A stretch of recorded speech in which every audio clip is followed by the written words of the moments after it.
الشيطان الرجيم. Assalamualaikum Ustaz. Waalaikumsalam warahmatullah. Saya butuh berkonsultasi.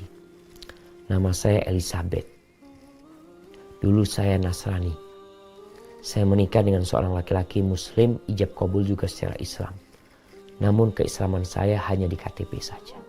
Nih lihat, dia terus terang. Dia masuk Islam di KTP saja. Dia nggak Islam.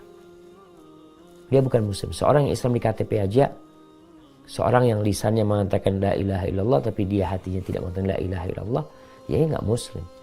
Kalau dia menampakkan Islam, sedangkan hatinya kufur, maka dia jadi orang munafik. Nih, dan ini betul kalau dia belum Islam, cuma KTP yang Islam. Selama itu saya masih menjalankan ibadah Kristen. Kemudian selang beberapa tahun, kemudian saya mendapatkan hidayah untuk mantap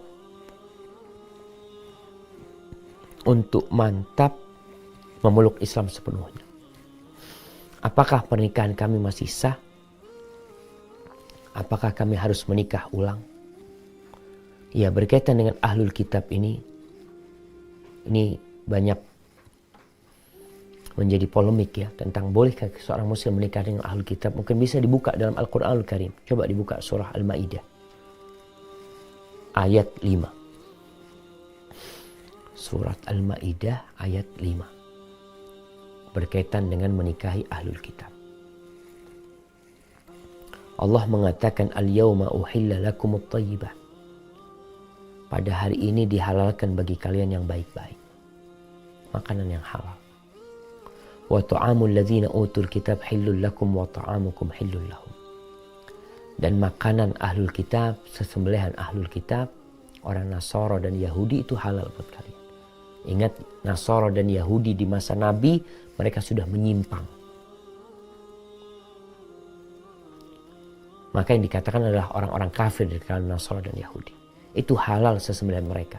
Sesembelihan kita juga halal buat mereka. Wal muhsanatu minal mu'minat wal muhsanatu minal ladzina utul kitaba min qablikum. Dan wanita-wanita yang menjaga dirinya dari kalangan orang-orang beriman, dan wanita-wanita yang menjaga dirinya dari kalangan ahlul kitab, itu halal buat kalian. Idza ataitumuhunna ujurahunna muhsinina ghaira musafihin wala muttakhidhi akhdan. Apabila kalian membayarkan kepada mereka mahar mereka untuk menjaga kehormatan diri, bukan untuk berzina, bukan untuk selingkuh, bukan untuk mencari teman-teman tersembunyi untuk berzina. Wa man yakfur bil iman faqad habita amaluhu wa huwa fil akhirati minal khasirin. Dan barang siapa yang kufur setelah dia menyatakan keimanan, maka amalan dia akan gugur dan dia termasuk orang-orang yang merugi. Jadi berkaitan dengan pernikahan seorang muslim dengan ahlul kitab, lakinya muslim, wanitanya ahlul kitab, itu sah. Sah, nggak ada masalah. Apalagi setelah itu dia masuk Islam, apakah perlu mengulangi nikahnya? Nggak perlu mengulangi nikahnya karena pernikahan dia sah. Pertanyaan yang kedua, apakah hukumnya bila suami telah mengucapkan kata-kata cerai dengan tidak berpikir panjang? Iya, berkaitan dengan cerai ini, banyak di antara kaum muslimin yang belajar tentang nikah tapi nggak belajar tentang cerai. Ya Ustaz, anak kan nggak ingin bercerai, jadi nggak perlu belajar tentang cerai. Yang jadi masalah, engkau mengucapkan ucapan cerai tapi engkau nggak tahu konsekuensi hukumnya. Berarti harus belajar. Bukan karena niat cerai, tapi karena untuk menjaga diri. Jangan sampai Anda melakukan sesuatu yang akhirnya bisa jatuh cerai.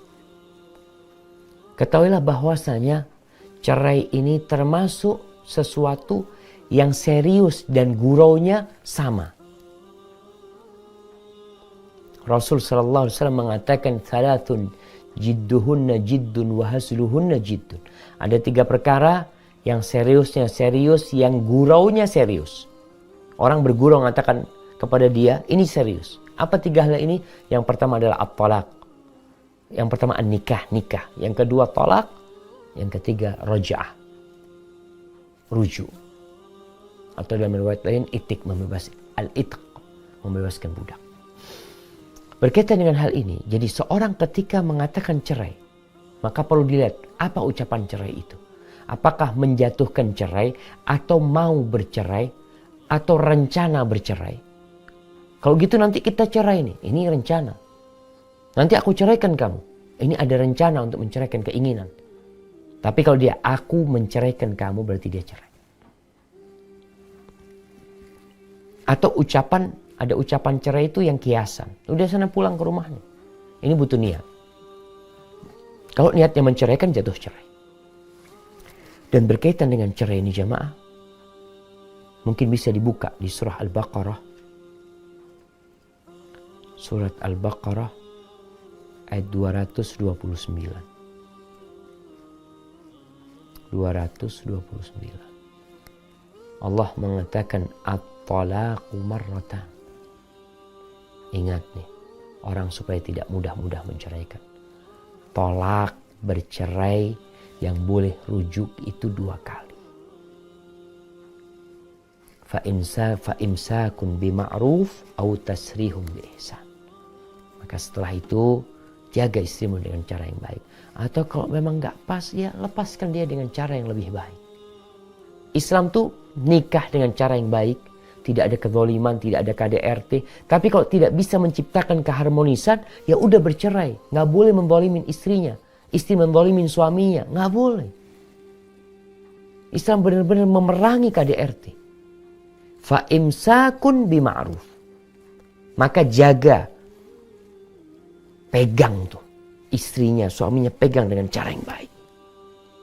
Kalau gak bisa, ya udah cerai. Dengan cara yang lebih baik.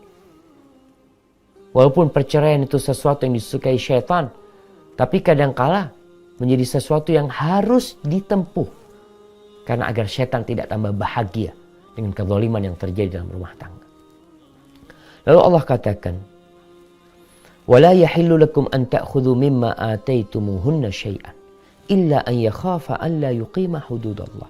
Dan tidak boleh seorang lelaki mengambil maharnya, menuntut maharnya dikembalikan. Kecuali dalam kondisi ini udah gak harmonis rumah tangganya. Gak bisa dipertahankan. Batasan-batasan Allah gak bisa ditegakkan oleh 2 orang ini, suami istri ini. Akhirnya sang istri mengajukan cerai, gugat cerai. Boleh dia kembalikan maharnya. فَإِنْ خِفْتُمْ أَلَّا يُقِيمَ حُدُودَ اللَّهِ فَلَا جُنَاحَ عَلَيْهِمَا فِيمَا افْتَدَتْ بِهِ. Gak apa-apa tuh kalau takut gak bisa menegakkan hukum Allah. Akhirnya sang istri, ya dia menebus dirinya dengan mengembalikan maharnya. Atau memberikan sesuatu kepada suaminya.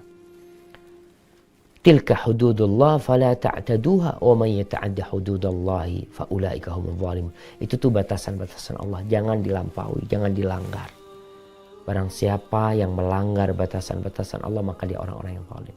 Jadi apabila seorang suami, bagaimana saat ini kan marah suami, tidak berpikir panjang. Orang marah itu ada 2, ada marah yang tertutup sehingga orang tidak tahu dengan apa yang dia ucapkan. Ketika ditanya antum tadi ngomong kayak gini, ana enggak ngomong. Berarti dia tertutup pada waktu itu.